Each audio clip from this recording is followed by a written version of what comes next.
Bom dia! Tá começando mais um episódio da Loléria, seu podcast jurídico direto, prático e sem juridiquês. Eu sou o Victor. E eu sou a Laísa, muito bom dia pra você que tá ouvindo a gente hoje, quinta-feira. E bora lá, pras notícias. Hoje tem decisão sobre anúncios no Google usados para confundir consumidores.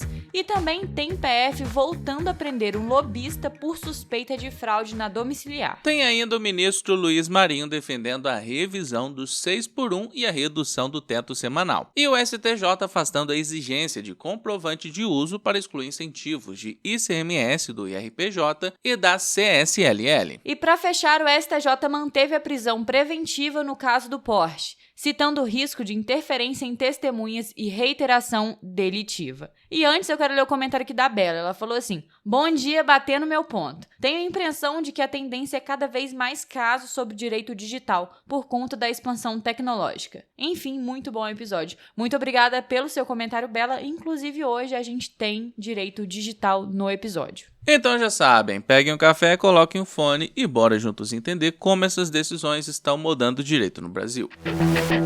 E bora começar com o direito empresarial. Decisões recentes voltaram a destacar anúncios no Google estruturados para capturar buscas pela marca de concorrentes, seja comprando a palavra-chave com o nome empresarial alheio, seja montando o anúncio que induz o consumidor a acreditar que está acessando o site original. Segundo a jurisprudência, essa prática configura concorrência desleal e pode gerar ordens de cessação imediata e condenações por danos, com base no artigo 195 da Lei de Propriedade Industrial. O Superior Tribunal de Justiça já afirmou que usar marca de terceiros como palavra-chave para direcionar tráfego ao concorrente é meio fraudulento de desvio de clientela. O Tribunal de Justiça de São Paulo segue a mesma linha e tem determinado a retirada imediata de anúncios desse tipo, além de indenização por danos morais e materiais. Em casos de links patrocinados, o provedor de pesquisa pode responder quando colabora de forma decisiva para a prática. As decisões também tratam da responsabilidade das plataformas. Quando notificadas sobre o uso irregular da marca, devem remover os anúncios para evitar responder solidariamente pelos prejuízos. A jurisprudência destaca que o ambiente digital está sujeito às mesmas regras de concorrência leal do mercado tradicional,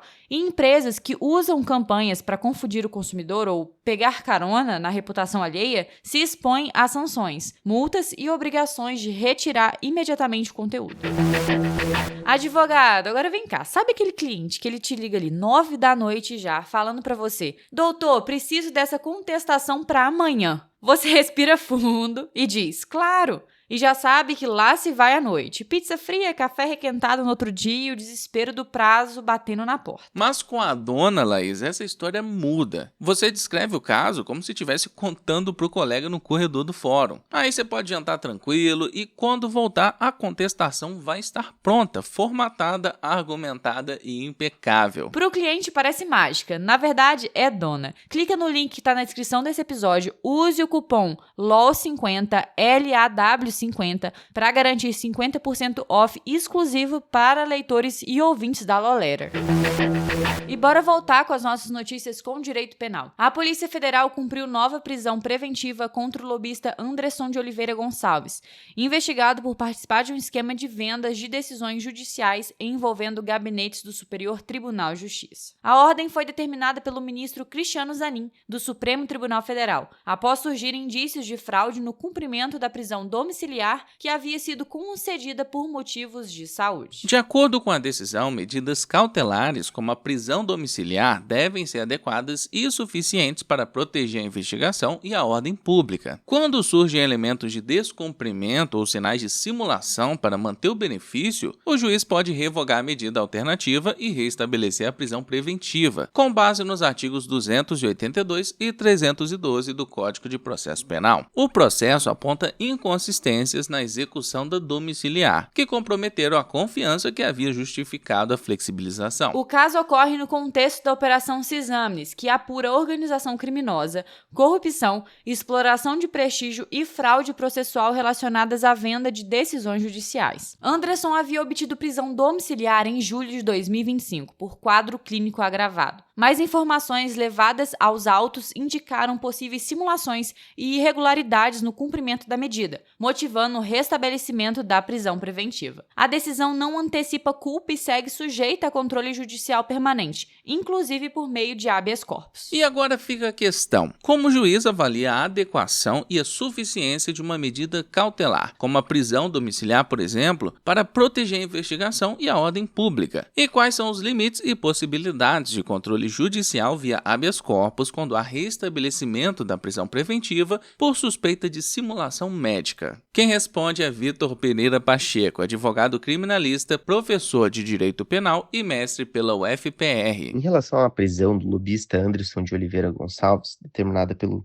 ministro Cristiano Zanin, do STF, no dia 12 de novembro de 2025, e em especial sobre essa pergunta deixada, tem alguns pontos que nos chamam a atenção e que precisam ser rememorados. O primeiro deles é de que o juiz, precisamos lembrar, que o juiz, quando ele decide sobre uma prisão preventiva ou sobre a aplicação de uma medida cautelar diversa, uma medida alternativa, ele não está escolhendo de uma forma intuitiva. Ele segue critérios bem definidos pelo Código de Processo Penal, em especial lá pelo artigo 312 e pelo artigo 282 do Código, que nós poderíamos resumir na avaliação de 3 critérios: necessidade, adequação e proporcionalidade. O que significaria dizer que, primeiro, ele analisa se a cautelar é efetivamente necessária para a proteção da ordem pública, da instrução criminal ou da aplicação da lei. Depois de feita essa avaliação, ele analisa se a medida é adequada a impedir os riscos reais do processo, tal como fuga, destruição de provas ou intimidação de testemunhas. E por fim, ao meu ver, a avaliação mais importante aqui para nós, ele verifica se existe alguma alternativa menos gravosa em relação àquela que ele eventualmente gostaria de aplicar. E para mim é a mais importante, porque esse aqui é o ponto central. Nós precisamos lembrar que a prisão preventiva é sempre excepcional e que, portanto, se existe a possibilidade de uma prisão domiciliar para resguardar o processo, ela pode, ou melhor, ela deve ser aplicada. No caso que nós temos aqui, a princípio, haveria uma prisão preventiva em momento anterior. Essa prisão preventiva veio a ser substituída por uma prisão domiciliar. E no momento atual, nós verificamos que existem indícios de uma fraude em relação ao atestado médico, um relatório médico apresentado pelo investigado. Se houver a confirmação desses indícios de fraude nesses relatórios médicos apresentados pelo investigado ou pelo réu, ao que me parece o que realmente foi o que realmente aconteceu no caso em análise, por claro, a prisão domiciliar ela precisa ser revogada, uma vez que quebra-se com a confiança e a integridade das informações entregues ao juízo, o que significaria dizer que a suspeita dessa simulação revela aí um potencial de risco à obstrução da justiça e à aplicação efetivamente da lei. E o juiz, por claro, pode restabelecer a prisão preventiva, como foi o caso, não como uma punição, mas sim porque aquela medida cautelar da prisão domiciliar, ela deixa de ser adequada, proporcional e até mesmo necessária. E por fim, sobre a questão do habeas corpus, é importante nós lembrarmos que ele pode sim ser um controle de legalidade, funcionar como esse controle de legalidade, o que significaria dizer que é cabível habeas corpus desta decisão proferida na data de ontem. No entanto, vale a atenção de que o habeas corpus não seria um meio para reexaminar provas complexas, tal como a autenticidade de laudo, tal como um confronto com opiniões de peritos, opiniões técnicas, etc, etc, etc. E bora agora com o direito do trabalho. Em seminário realizado na Câmara dos Deputados em 10 de novembro, o ministro do Trabalho, Luiz Marinho, defendeu a redução da jornada máxima semanal e a revisão da escala 6x1. Segundo ele, o país teria condições econômicas para avançar de imediato para um teto de 40 horas. Hoje, a Constituição fixa o máximo em 44. e ampliar o descanso semanal, eliminando o modelo de 6 dias de trabalho para 1 de folga. O evento foi promovido pela Comissão de Trabalho e contou com a presença de sindicatos, parlamentares e representantes do setor empresarial. O debate também abordou a PEC 8 de 2025, que propõe semana de 4 dias de trabalho e 3 de descanso, com limite de 36 horas e extinção da escala 6x1. Por se tratar de alteração constitucional, a proposta precisa passar pela Comissão de Constituição e Justiça e depois ser votada em 2 turnos na Câmara e no Senado, com quórum de 3/5 dos parlamentares em cada casa. Até eventual aprovação, não há mudança automática para empresas ou trabalhadores. O ministro também reconheceu que setores que operam 24 horas por dia dependem de negociação coletiva para organizar escalas, compensações e bancos de horas. A discussão ganhou destaque porque a Constituição fixa apenas um teto e não um piso para a jornada. Reduzir esse limite redefine o parâmetro nacional e influencia negociações coletivas. Categorias que já trabalham com jornadas menores permanecem resguardadas e outras podem usar o novo teto como referência. O debate também se conecta a experiências internacionais que testam semanas mais curtas, embora no Brasil eventuais mudanças dependam da aprovação da PEC e de acordos coletivos setoriais para detalhar pausas, turnos e também compensações.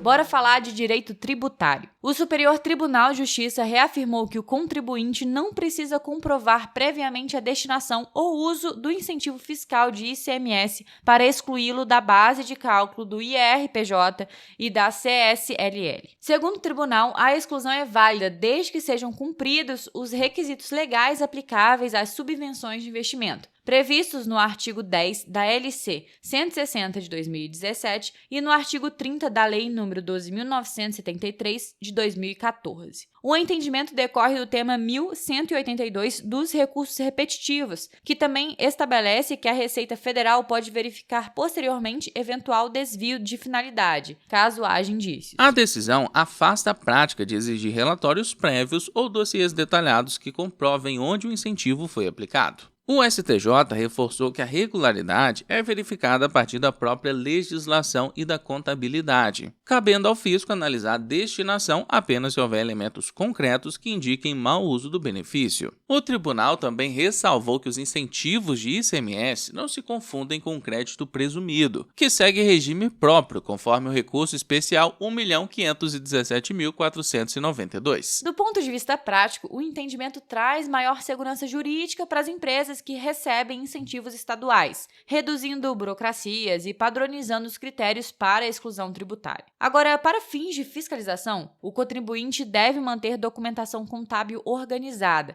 registrar adequadamente a concessão do benefício e garantir conformidade com os requisitos legais. Com isso, a exclusão dos incentivos na apuração do IRPJ e da CSLL permanece válida, sem a exigência de prova prévia de aplicação dos recursos. E bora com a nossa última notícia dessa quinta-feira com o direito penal. A 5ª turma do Superior Tribunal de Justiça manteve, por unanimidade, a prisão preventiva de Fernando Sastre de Andrade Filho, acusado de provocar o acidente que matou o motorista de aplicativo Ornaldo da Silva Viana e feriu outra pessoa em março de 2024, lá na zona leste de São Paulo. O colegiado confirmou decisão anterior que havia negado o habeas corpus e entendeu que havia elementos concretos para justificar a medida cautelar. Segundo o processo, os ministros apontaram risco de interferência em testemunhas, possibilidade de reiteração delitiva, indícios de velocidade muito acima do limite, histórico de infrações graves de trânsito e consumo de álcool antes da condução. Diante desse cenário, medidas mais brandas, como proibição de dirigir ou monitoramento, foram consideradas insuficientes. O acórdão também destacou que a prisão preventiva não é punição antecipada, mas instrumento para garantir a ordem pública, assegurar a aplicação da lei penal e proteger a produção de provas quando houver risco concreto, conforme expresso no artigo 312 do Código de Processo Penal. O réu foi pronunciado por homicídio doloso qualificado e lesão corporal gravíssima, o que encaminha o caso ao tribunal do júri. Mesmo após a pronúncia, a proteção da instrução permanece relevante, já que o julgamento depende de depoimentos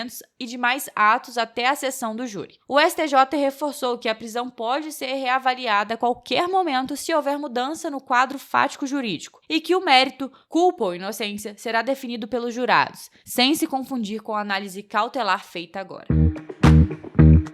E por hoje é só, nosso episódio vai ficando por aqui. Muito obrigada a você que acompanhou a gente quinta-feira. Quero agradecer a todo mundo que comentou na edição passada e bateu ponto aqui com a gente. E um agradecimento especial a Cris Flávio, que comentou o seguinte: bom dia, escuto o programa todos os dias e foi a melhor descoberta em um grupo de concursos que tive. Vocês estão de parabéns. Minha futura Alexa já vai ser programada para tocar vocês toda manhã. Muito obrigado, Cris. Inclusive, isso daí já foi pauta aqui nos comentários do podcast sobre programar a Alexa para tocar o podcast a hora que você quiser. E ó, só faz isso quem é LOLover de verdade, viu? No mais, eu quero agradecer a Cris, Jéssica Lu, Maria Eduarda, Felipe Calou, Suelen Rodrigues, Guilherme Chaves, Ciborgue, Cauã, Renato Martoni, Bianca Martins, Felipe, Bela e Josi Rodrigues. Muito obrigado a todos que comentaram. É isso aí, obrigada a você que tá batendo ponto aqui com a gente. E pros comentários de hoje, eu quero saber o que vocês acharam dessa notícia da escala 6-1. Comenta aí e deixa sua opinião. E já sabe, segue a gente no seu tocador de podcast favorito, ativa o sininho para não perder nenhuma notificação e avalie a gente com 5 estrelas porque ajuda bastante. Compartilha também o episódio lá nos seus stories e marca a gente no @lo.lere. Se cuida, bom estudo, bom trabalho e até amanhã.